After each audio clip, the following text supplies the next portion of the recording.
मैं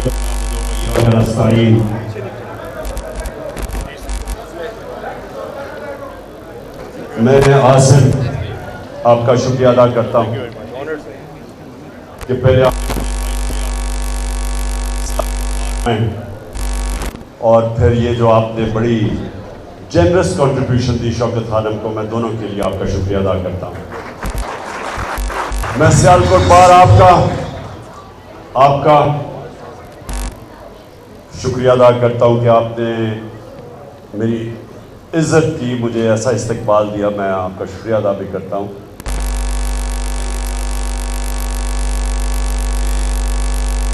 आज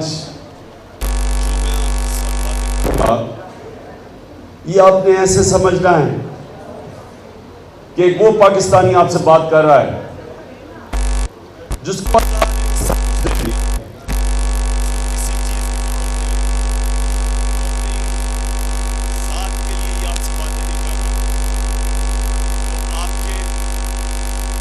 आपके बच्चों के मुस्तकबिल के लिए आज मैडम कैमरे लगे में आगे देखें, आसिम ने भी बात की रूल ऑफ लॉ,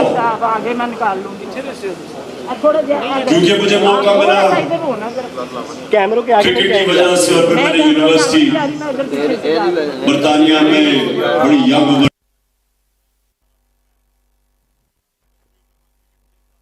कई सालों तक सर्दियों में पाकिस्तान गुजारता था। जगह ही नहीं है आगे, कहाँ जाएंगे?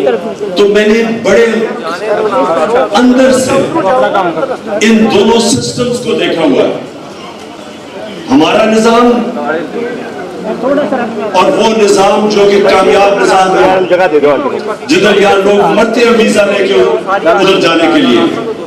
बरतानिया का, यूरोप का निजाम, अमेरिका का निजाम, मैंने मुआसरा किया हुआ इन सब सिस्टम्स का। आराम से देखिए, मैंने आराम से तहम्मुल से, क्योंकि बड़ी मैंने इंपॉर्टेंट आपसे बात करनी है, क्योंकि आपके ऊपर बहुत बड़ी जिम्मेदारी है इस वक्त, इसलिए आपने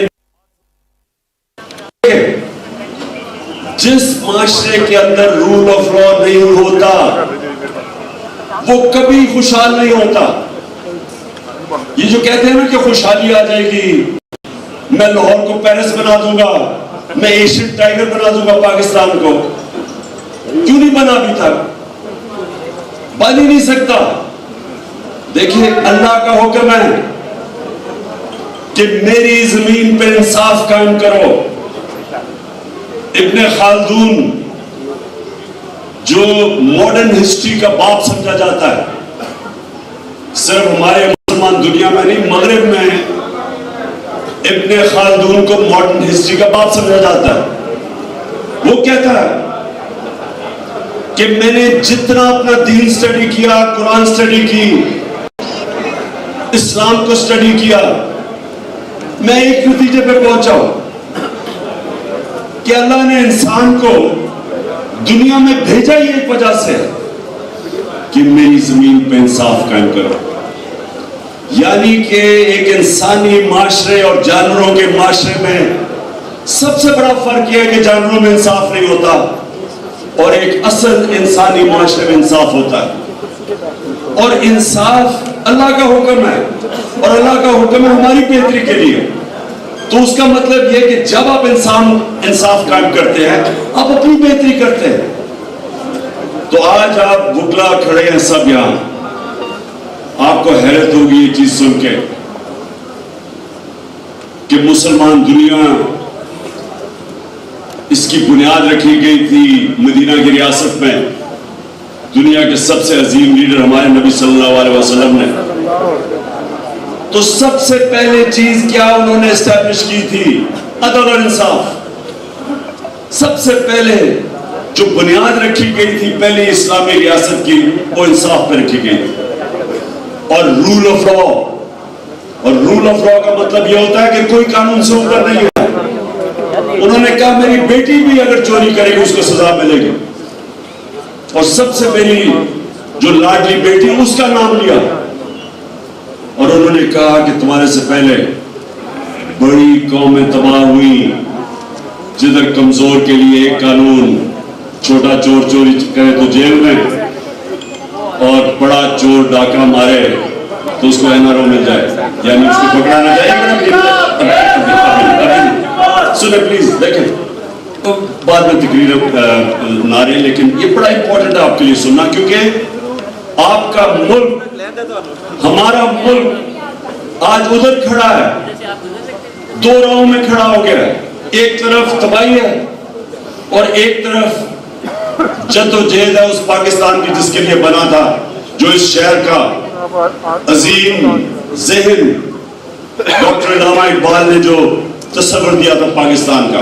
अब दो तरफ है, या आप इधर जाएंगे, ये चोरों का टोला जो ऊपर मुसल्लत किया गया है, 60% कैबिनेट जमानत पे है, प्राइम मिनिस्टर को सजा होने वाली थी, अंडर ट्रायल था वो और उसका बेटा, 16 अरब के केस पे FIA के जो नौकरों के नाम पे चोरी का पैसा नौकरों के नाम पे आया, सजा होने वाली थी उसको। राना सुनाउल्लाह का इसका अपना वजीर कहता है वो आबिद शेर अली का बाप के ये इसने 18 कत्ल किए, वो इंटीरियर मिनिस्टर है। उधर जो लंदन में बैठा मफरूर और कन्विक्टेड मुजरिम, वो फैसले कर रहे हैं मुल्क के। उधर तंदराता फिर आसिफ जरदारी जो सारी दुनिया उसको 10% यानी चोर समझती है, वो कैसे मुल्क की क्या फ्यूचर हो सकती है? अगर ये मुल्क के ऊपर बैठ गए और हम ये समझेंगे कि हम जनाब अपने यहाँ काम करते रहेंगे और मुल्क बच जाएगा, हम पाकिस्तान के नारे मारते रहे, कोई फ्यूचर नहीं है इस मुल्क का।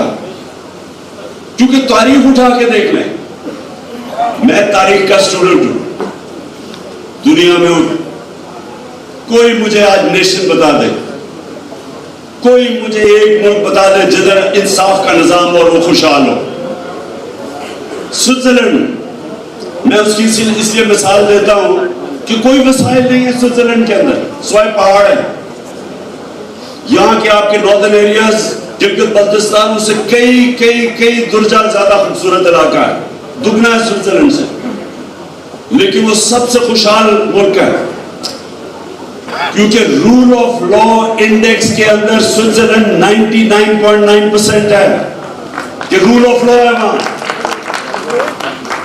और मैं नाइजीरिया की मिसाल देता हूं, सारे अफ्रीका में सबसे ज्यादा तेल का जखीरा नाइजीरिया में है, गुर्बत सबसे ज्यादा है, क्योंकि रूल ऑफ लॉ इंडेक्स में वो 7% है। पाकिस्तान भी कोई 10-12% पे है। वेनेजुएला साउथ अमेरिका में सबसे ज्यादा तेल है, वहां लोग बेचारे हिजरत करके जा रहे हैं मुल्क से, गुर्बत है, क्योंकि रूल ऑफ लॉ नहीं है। तो यहां तो रूल ऑफ लॉ की आपकी सारी कौम के सामने जिस बेशर्मी से धज्जियां उड़ाई गई, चोरों के ऊपर मुसल्लत किया गया बैरूनी साजिश, जो अमेरिका के अंदर अमेरिका उस साजिश का हिस्सा था। यहां सहूलतकार थे, हैंडलर्स थे, जिन्होंने इन चोरों को हमारे ऊपर बिठाया। उसके बाद अगर कौम इस जुल्म, इस नाइंसाफी के सामने अगर कौम भेड़ बकरियों की तरह सर झुका देती है, तो सामने मौत है आपके। ये जो अरशद शरीफ से हुआ है, पाकिस्तान का मेरी नजर में नंबर 1 इन्वेस्टिगेटिव जर्नलिस्ट था। वो आदमी जो सिर्फ और सिर्फ मुल्क के लिए खड़ा था, राय हक पे खड़ा होता था, कई दफा गलत भी होता है, लेकिन वो अपने ज़मीर के मुताबिक राय हक पे खड़ा था, मुल्क के लिए खड़ा था। जो मुल्क की बेहतरी है, अरशद शरीफ उधर खड़ा था। कोई उसका दुश्मन भी नहीं कह सकता था कि वो कभी अपने ज़मीर का सौदा करता था। बाज़मीर एक वो जर्नलिस्ट, सहाफत जो मुल्क का असासा होती है, ऐसे सहाफी मुल्कों का असासा होते हैं कि मुल्कों के ओपिनियन मेकर्स बन जाते हैं, क्रेडिबिलिटी है। क्यों इतना गम है आज? मैंने कभी पाकिस्तान में किसी सहाफी के इस तरह, और भी सहाफी कत्ल हुए हैं पाकिस्तान में, लेकिन मैंने कभी इस तरह का रंज और दुख पाकिस्तान में नहीं देखा, और गुस्सा जो अरशद शरीफ पे हुआ, क्योंकि सारा पाकिस्तान जानता था, इसके मुखालिफ भी जानते थे कि वो एक दलेर, ना डर, एक सच्चा, एक मुहिब वतन पाकिस्तानी था और उसने जान अपनी दी और शहादत ली। हर किसी को हम शहीद कह देते हैं, जी फलाना शहीद है, ये शहीद है, एक्सीडेंट में मरता शहीद है। वो आदमी जिसको पता था कि उसकी जान खतरे में है, मैंने उसको 2 दफा कहा कि मुल्क से बाहर चले जाओ, क्योंकि मुझे इंफॉर्मेशन थी इसको मारने लगे। धमकियां मिल रही, एजेंसी कभी कुछ उसको कह रही है, सिर्फ इसलिए कि वो खड़ा था रजीम चेंज के खिलाफ साजिश के ऊपर, वो बार बार बेनकाब कर रहा था। हुक्म आते थे जी नामालूम नंबर से कि ये ना करो तुम्हें ये कर देंगे, पता था। फिर घर में उसको धमकियां दी उन्होंने, फिर उसको हमने मुल्क से बाहर निकाला, फिर दुबई के ऊपर पहुंच गया उसके पीछे कि दुबई से उसको वापस भिजवाया जाए। उधर से वो कीनिया गया और वहां भी इन्होंने उसका पीछा ना छोड़ा। वो लोग जो चाहते हैं कि हम ये चोरों को एक्सेप्ट कर बैठे, और ये जो इन्होंने जुल्म किया, पाकिस्तान से चोरों को पहले ऊपर ले बिठाया, उन्होंने इस मुल्क की माइशत का बेड़ा गर्क करके रख दिया। आज पाकिस्तान की क्रेडिट रेटिंग माइनस पे चली गई है। जब मूडी देखो, जब फिच देखो, कर्जा आपको देने के लिए तैयार नहीं है पाकिस्तान को। कर्जे हम वापस कर नहीं सकते, रुपए पे प्रेशर है, आगे तबाही नजर आ रही है, इंडस्ट्री बंद हो रही है, किसानों सड़कों पे। कौन सी क़यामत थी जो इससे पहले क्या हो रहा था 6 महीने पहले? पाकिस्तान की इकोनॉमिक सर्वे के मुताबिक जो इन्होंने पब्लिश किया है, पाकिस्तान की तो 17 साल में बेहतरीन ग्रोथ रेट हो रही थी। इन चोरों को ऊपर बैठाया, मुल्क का बेड़ा गर्क कर दिया और सिर्फ एक काम किया कि 1100 अरब रुपए के करप्शन के जो केसेस थे वो दिन ब दिन अपने खत्म करते जा रहे हैं। आए थे अपने चोरी खत्म करने के लिए, मेरे ऊपर 3.5 साल एक बस मेरे ऊपर ब्लैकमेल हो रहा था कि मैं किसी तरह इनको एनआरओ दे दूं, और मेरी सारी स्टेटमेंट्स पढ़ते हैं। मैंने कहा मैं जो भी मर्जी हो जाए मैं तुम्हें एनआरओ नहीं दूंगा, और इसलिए नहीं दूंगा कि मैं मुल्क से गद्दारी करूंगा, मैं अपने अल्लाह से गद्दारी करूंगा। ये कौन सा निजाम है जो बेचारे जेल भरे हुए हैं गरीब लोगों से, जो मजबूरी में बेरोजगारी में चोरी करें वो जेलों में चले जाएं, और ये डाके मार के पकड़ने लगो मुल्क से बाहर भाग जाए, वहां डील करे, एनआरओ ले और वापस आ जाए और फिर चोरी करे। इसके सुनने मेरी बात, मेरे मौला का हुक्म है कि तुम्हारे से पहले मेरे मौला ने कहा कि मेरी जमीन पे निकल के देखो। कुरान में क्या कितनी कौमें तबाह हुई जो मेरे हुक्म पे नहीं चली। उसका हुक्म है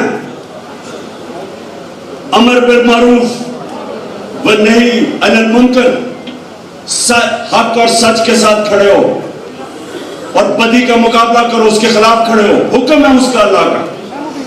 कहीं उसने नहीं कहा आए बस बस बस बस, कहीं उसने नहीं कहा कि जी मैं आप न्यूट्रल रह लो। न्यूट्रल रहने की इजाजत नहीं दी उसने किसी को, या एक तरफ खड़े हो या जाओ चोरों के साथ। और हमें यहां कहा गया कि जी हम न्यूट्रल हैं, ताकत आपके पास है और हम न्यूट्रल हैं। ये इस तरह है कि आपके घर ये बिल्कुल वैसे है कि मेरे घर पे डाका पड़ जाए और चौकीदार कहे जी मैं न्यूट्रल हूं, मैं कुछ नहीं कर सकता। उनके ऊपर डाकुओं को बिठा के और कहें जी हम तो जी न्यूट्रल हैं। इसलिए मेरी कौम सुन लो, ये मौका, ये आप इस वक्त मेरी कौम ने अगर इस जुल्म के सामने ना खड़ी, ये आपकी बर्बादी है। मैं परसों से कदम बढ़ा रहा हूं। देखिए, जो चीज अल्लाह कुरान में कहता है, जो मेरे नबी सल्लल्लाहु अलैहि वसल्लम जितनी भी उनकी सुन्नत है वो चलते फिरते कुरान थे। कुरान के अंदर वाज़ेह एक चीज, अल्लाह ने इंसान को कहा है कि जुल्म और नाइंसाफी का मुकाबला करो, उसको जिहाद कहते हैं। सारे अल्लाह के पैगंबर, जो भी अल्लाह ने पैगंबर भेजा, वो सारे जुल्म के सामने खड़े हुए थे। हजरत मूसा फिरौन के सामने, हजरत इब्राहिम नमरूद के सामने, हजरत ईसा रोमन इंपीरियलिज्म और यहूदी एलीट के सामने खड़े हुए थे, आम आदमी के लिए खड़े हुए थे। नबी सल्लल्लाहु अलैहि वसल्लम कुरैश के कुफार के सामने खड़े हुए थे। उनको जब उन्होंने फ्रीडम ऑफ स्पीच रोकी और उनके ऊपर जुल्म किया, हिजरत की उन्होंने, उनके सामने सर नहीं झुकाया। कोई भी जो अल्लाह का पैगंबर आया वो हमेशा राह हक पे खड़ा हुआ है। जो अल्लाह के वली आए हैं, उसके बाद पैगंबर तो आखिरी हमारे नबी थे, उसके बाद जो अल्लाह के वली, या सारे हिंदुस्तान में देख ले, एक से एक बड़े बुजुर्ग थे। दाता साहब से ले मियां मीर साहब, हजरत बाबा बुल्ले शाह, जो ले ले, हमारे पाकपटन के बाबा फरीद, ये सारे जो थे राय हक के मुसाफिर थे। सारे अल्लाह के लिए खड़े थे, राय हक के लिए, इंसाफ के लिए सारे खड़े थे। तो हुक्म अल्लाह का, जहाद का क्यों उसने कहा है कि जुल्म के सामने खड़े हो? आपकी बेहतरी के लिए। अल्लाह को तो कोई फायदा नहीं पहुंचा सकता। बरतानिया के अंदर सुने, मैं आपको बताऊं जिंदा माशरा क्या होता है। बरतानिया ने अटैक किया अमेरिका के साथ मिलकर इराक, तेल का जंग थी सारी इराक में, दुनिया में दूसरे नंबर पे तेल के जखीरे, जंग तेल की थी। फायदा होना था अमेरिकी ऑयल कंपनीज और बरतानिया की ऑयल कंपनीज को। ये जरा सुने, 20 लाख लोग बरतानिया में सड़कों पे निकले कि ये नाइंसाफी है, जंग के खिलाफ निकले, हालांकि फायदा होना था उनको। ये होता है जिंदा माशरा। जब माशरा राय हक पे खड़ा होता है, वो जिंदा हो जाता है। जब ये आप इस तरह के जुल्म जो अशरफ शरीफ से हुआ, जो आजम स्वाति 75 साल का सेनेटर, एक ट्वीट कर दी उसने, कौन सा आसमान फट गया था, उसको नंगा करके 75 साल के आदमी को नामालूम अफराद नंगा करके उन्होंने उसको पर तशद्दुद किया। शहबाज गिल, उसको उन्होंने 2 दिन बंद करके जिस तरह का तशद्दुद किया, और मुझे अभी भी नहीं समझ आती है नंगा क्यों कर देते हैं सबको। ये कितने बेशर्म लोग हैं कि सिर्फ इंसान को जलील करने के लिए। ये हमारे आइन के अंदर है। हमारा आइन इंसान की डिग्निटी को प्रोटेक्ट करता है। ये आइन की वायलेशन करते हैं और डरते हैं सारे इनसे, इसको पूछता कोई नहीं है। नामालूम नंबर से टेलीफोन आ जाता है, जी ये नहीं करोगे तो हम ये कर देंगे। और ये बिल्कुल वही है कि मैं मिसाल देता हूँ, ये अफ्रीकन बफलो की, अफ्रीकी जो भैंस है, हजारों में खड़े होते हैं, 5-10 शेर उनके ऊपर हमला करते हैं, भागना शुरू कर देते हैं, वो एक को पकड़ के 5-6 शेर खा जाते हैं। वो सबसे तगड़ा जानवर है अफ्रीकी बफलो। वो क्योंकि डराते हैं, वो अपनी जान बचा के सारे भागना शुरू हो जाते हैं। वो सारे खड़े हो जाए, वो शेरों की मजाल है उनके करीब जा सके, लेकिन अपनी जान बचाते हैं, खुद गर्ज हैं, बुज़दिल हैं। ये हमारे से हो रहा है। ये जनाब नामालूम नंबर से टेलीफोन आता है, वो सारे डर जाते हैं। सोशल मीडिया के लोग उनको पकड़ लेते हैं। मीडिया चैनल्स को टेलीफोन जाता है। मुझे ये नहीं समझ आया चैनल्स को क्यों टेलीफोन किया था, क्यों चैनल्स को टेलीफोन किया था कि अरशद शरीफ को, इसकी कहानी को दबाओ, क्यों किया था? ये सबसे बड़ा अलमिया है इस मुल्क का कि ये थोड़े से लोग डरा धमका के लोगों को डरा देते हैं और उसके बाद मुल्क पे हर किस्म का जुल्म करते हैं। तो मैं ये जो निकल रहा हूं, ये मार्च नहीं है, ये इनकलाब है। मैं इस मुल्क को कभी भी एक्सेप्ट नहीं करूंगा इन चोरों को हमारे ऊपर। और मैं आप सबसे जो मुद्दा कम्युनिटी है, देखिए आपके ऊपर अल्लाह ने, देखिए कुरान में जो हमारी जजमेंट होगी ना आखिरत में, वो होगी जितना इंसान को अल्लाह देता है, नेमतें बख्शता है, उतना ही बड़ा इम्तिहान डाल देता है। हम सब की जजमेंट होगी कि उसने हमें दिया क्या। आपको कानून दिया उसने, आपके ऊपर जिम्मेदारी डाली है कि आप सबसे ज्यादा इंसाफ के लिए खड़े हो, आपके ऊपर जिम्मेदारी है। और मैं इसलिए अपने सारे वकला हर जगह जा रहा हूं, अपने वकला को तैयार कर रहा हूं कि आपने अब अपनी जिम्मेदारी निभानी है। हमारे ऊपर हर दूसरे दिन में केस हो जाता है, मेरे ऊपर पता नहीं कितने FIR काट गई है, कभी वो अरेस्ट करने आ जाते हैं डराने के लिए, जो मर्जी करेंगे। हमारे अंदर जिस वक्त वो जज्बा आ गया कि एक हम वो भैंसों की तरह भागेंगे नहीं, खौफ से किसी को पीछे छोड़ जाएंगे ताकि खा जाए। एक हमारे शहरी से नाइंसाफी हुई, सारी कौम उसके साथ खड़ी होगी। जब ये करेंगे ये मुल्क उठ जाएगा,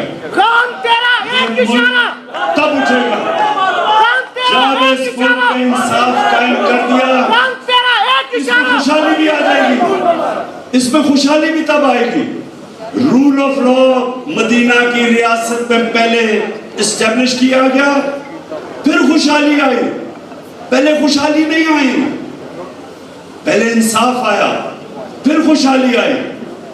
जो भी मुल्क आपके सामने, स्विट्जरलैंड, स्कैंडिनेविया, ये आपके सामने मुल्क, इनकी मिसालें जायदाद और पाकिस्तानी रहते हैं, पूछे उनसे।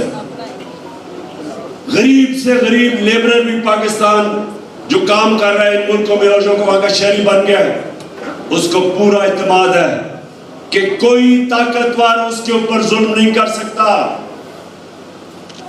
इसलिए वो उठते हैं, यहां से जाते हैं बेचारे वीजा लेके, मार मार के वहां पहुंचते हैं। उनके बच्चे उनके स्कूलों में जाते हैं और वो देखते देखते जब उनको वो एक ऐसा इंसाफ का माशरा मिलता है, वो उठ जाते हैं। देखे तो आपको फख्र होगा देख के कि अपनी जो आपकी बैरून मुल्क पाकिस्तानी कम्युनिटी है, फख्र होगा देख के कि वो क्या क्या काम कर गए, क्या क्या कारनामे उनके। क्यों पाकिस्तान नहीं आते, क्यों पाकिस्तान में आके सरमायाकारी नहीं करते, क्यों नहीं आते? क्योंकि इंसाफ नहीं है, यहाँ काम ही नहीं कर सकते। जब इंसाफ नहीं होता तो करप्शन होती है, कब्जा ग्रुप होते हैं। यूरोप में क्यों नहीं कब्जा ग्रुप? क्योंकि वहां इंसाफ है। क्यों नहीं इस तरह के प्राइम मिनिस्टर भागे फिर रहे, लंदन में अरबों रुपए की प्रॉपर्टीज लेके बैठे हुए, एक रसीद नहीं दिखा सकते हैं कि पैसा किधर से आया। कोई और मुल्क मुझे बताए, एक मुझे मगरबी माशरा बता दे जिसका प्राइम मिनिस्टर अरबों रुपए की प्रॉपर्टीज में बाहर रह रहा हो और वो जवाब ना दे कि उसका पैसा किधर से आया, मनी ट्रेल ना दे। क्योंकि वह इंसाफ है और इसलिए खुशहाली है। तो मैं आखिर में मैं ये चाहता हूं आप साहब मेरे से हल्फ लें। ये मैं गुफ्तार के गाजी नहीं चाहता, मैं एक्शन चाहता हूं आपसे। तो मैं चाहता हूं असल में हाथ खड़ा करके अपने सबने हल्फ लें। सब अपना दायां हाथ ऊपर करें जी। बिस्मिल्लाहिर्रहमानिर्रहीम। मैं अल्लाह ताला को हाज़िर नाज़िर जानकर हलफ उठाता हूँ कि मैं पाकिस्तान के आईन और कानून की हमेशा पासदारी करूँगा और ये कि मैं बैरूनी साजिश से आई मौजूदा हुकूमत को अवाम की जमहूरी ताकत से